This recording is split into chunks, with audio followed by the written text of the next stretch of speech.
বন্ধুরা, প্রচন্ড গরমে গরমোচার জলে কখনো 1 চামচ লবণ দিয়ে দেখেছেন? ফ্রিজ থেকে বের করা জলের বোতলে কখনো পত্রিকা পেঁচিয়ে দেখেছেন কি হয়? তো বন্ধুরা, অবাক হয়ে যাবেন। এরকম 10টি নতুন একদম দুর্দান্ত কিছু কৌশল ঘর ঠান্ডা করে রাখা আজকে টিপস নিয়ে এসেছি। তো বন্ধুরা, আমার প্রথম টিপসটা হলো, আমরা যখন কোথাও ঘুরতে যাই আমরা কিন্তু জলের ফ্রিজ থেকে বের করে রাখা জলের বোতলটা নিয়ে যাই, কিন্তু 1 ঘন্টা পর দেখা যায় জলগুলি আবার গরম হয়ে গেছে। কিন্তু আমরা যদি এভাবে ফ্রিজ থেকে বের করে রাখা জলের বোতলটা একটু পত্রিকা পেঁচিয়ে একদম ভালোভাবে সেলোটেপ লাগিয়ে যদি আমরা রাখতে পারি, তাহলে দেখবেন একদম 5 থেকে 6 ঘন্টা একদম ফ্রিজের মতো ঠান্ডা থাকবে। তো বন্ধুরা, টিপসটা কেমন লাগলো অবশ্যই জানাবেন। আর বাইরে গেলে এভাবে পত্রিকা পেঁচিয়ে রাখবেন, দেখবেন জল একদম 4 থেকে 5 ঘন্টা ঠান্ডা থাকবে। তো চলুন বন্ধুরা, আমার দ্বিতীয় টিপসটা আপনাদের সাথে শেয়ার করি। প্রত্যেক বাড়িতে দেখবেন জানালার সাথে বিছানাটা থাকে, তখন কিন্তু সরাসরি সূর্যের যে তাপটা বিছানার মধ্যে পড়ে, তখন কিন্তু বিছানা একদম গরম হয়ে যায়। এর থেকে বাঁচার উপায় হলো, মোটা চাদর বা মোটা সুতির কাপড় একদম ভিজিয়ে এভাবে জানলার মধ্যে দিয়ে দেবেন, তখন ঠান্ডা হাওয়া এসে বিছানা একদম ঠান্ডা হয়ে যায়। তো চলুন বন্ধুরা, 3 নম্বর টিপসটা আপনাদের সাথে শেয়ার করি। প্রত্যেক বাড়িতে দেখবেন গ্রিলের মধ্যে বা দরজার মধ্যে পর্দা থাকে, পর্দাগুলিকে একদম ভালোভাবে টেনে রাখবেন, তাহলে বাইরে সূর্যের তাপ একদম সরাসরি ঘরে ঢুকবে না, আর ঘরও একদম ঠান্ডা থাকবে। তো বন্ধুরা, টিপসগুলি কেমন লাগলো অবশ্যই কিন্তু জানাবেন। তো চলুন বন্ধুরা, আমার 4 নম্বর টিপসে। তো প্রত্যেক বাড়িতে তো বিছানা থাকে, তো চেষ্টা করবেন সাদা একদম সুতির কাপড়ে বেডশিট বিছানোর জন্য, তাহলে বিছানা দেখবেন একদম ঠান্ডা থাকবে, আর এই প্রচন্ড গরমে একদম শান্তিতে ঘুমাতেও পারবেন। তো বন্ধুরা, টিপসগুলি আপনাদের যদি একটু কাজে আসে অবশ্যই কিন্তু লাইক, কমেন্ট এবং শেয়ার করে। তো চলুন বন্ধুরা, আমার 5 নাম্বার টিপসে। তো ঘরের মধ্যে প্রয়োজন ছাড়া আলো জ্বালিয়ে রাখবেন না, তাহলে কিন্তু ঘর একদম গরম হয়ে যাবে।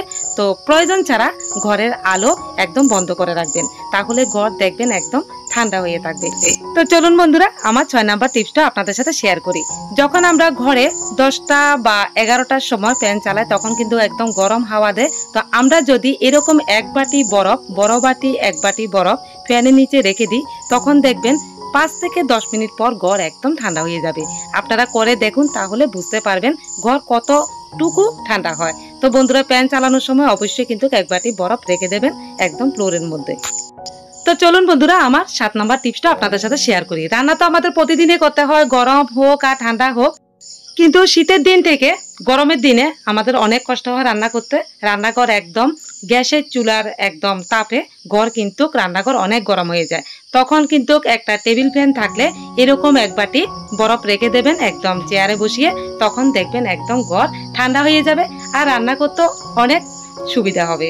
আপনার আর গরমও লাগবে না, খুব ভালো লাগবে। তো চলুন বন্ধুরা, আমার 8 নম্বর টিপসটা আপনাদের সাথে শেয়ার করি। রাতে যখন ঘুমাবেন তখন কিন্তু ঘর একদম গরম হয়ে থাকে, তখন ঘুমানো কিন্তু অনেক কষ্ট। আর এরকম একটা বড় বাটির মধ্যে জল রেখে এক টুকরো বড় দেখে একটা বরফের টুকরো রেখে দেবেন, তাহলে দেখবেন ঘর 5 থেকে 10 মিনিট পর একদম ঘর ঠান্ডা হয়ে যাবে, আর রাতের ঘুমটাও একদম শান্তিতে ঘুমাতে পারবেন।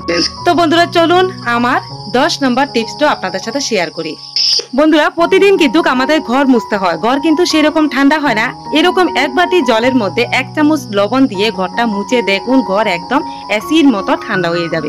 বন্ধুরা, আপনারা করে দেখুন, তাহলে বুঝতে পারবেন ঘর একদম এসির মতো ঠান্ডা হয়ে যাবে। আমি কিন্তু এই গরমের মধ্যে সবসময় কিন্তু 1 চামচ লবণ দিয়ে ঘর মুছি, ঘর কিন্তু একদম ঠান্ডা হয়ে যায়। তাই বললাম আপনাদের সাথেও একটু শেয়ার করি। তো সবার বাড়িতে তো আর এসি থাকে না, তো যাদের বাড়িতে থাকে তারা তো অনেক আরামে থাকেন, কিন্তু আমাদের মতো সাধারণ পরিবারে যাদের বাড়িতে এসি নেই, তারাও কিন্তু একদম এসির মতো ঘর ঠান্ডা করতে পারবেন। তো বন্ধুরা, কেমন লাগলো টিপসগুলি অবশ্যই কিন্তু জানাবেন। আর এরকম দাবদাহ গরমে প্রচন্ড তাপে আপনারা কিন্তু আমার এই টিপসগুলি ফলো করলে আপনারা কিন্তু অনেক আরামও থাকতে পারবেন, আর এই গরম থেকেও বাঁচতে পারবেন। তো বন্ধুরা, আমার সর্বশেষ টিপস হলো, বাড়ির একদম চারিদিকে বেশি পরিমাণে গাছ লাগান। ফল গাছ লাগাতে পারেন, ফুল গাছ লাগাতে পারেন, উঠানের মাঝখানে ফল ফুল গাছ লাগাতে পারেন, তাহলে বাড়ি ঘর একদম ঠান্ডা থাকবে। আর ছাদ যদি হয়, ছাদের মধ্যেও ফুল গাছ ফল গাছ লাগাতে পারবেন, তাহলে ঘর একদম ভিতর একদম খুব ঠান্ডা থাকবে, অনেক আরামও থাকতে পারবেন।